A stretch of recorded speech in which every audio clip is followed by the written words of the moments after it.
ఇక్కడ 4 కోణాలు ఉన్నది. నెంబర్ 1, కొత్త మార్కెట్ సృష్టించాలి.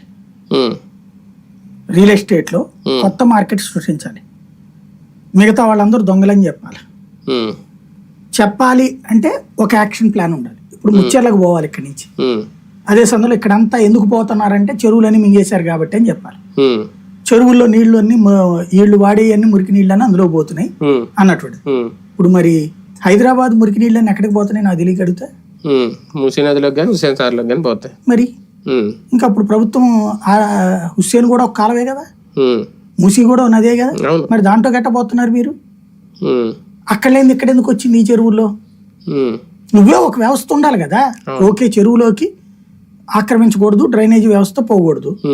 మరి నువ్వెట్ట పంపిస్తున్నావు చెరువుల్లోకి నీళ్లు ఉన్నాయన్నీ? ప్రభుత్వంగా దానికి ఏమన్నా ఆల్టర్నేటివ్ చేసిందా?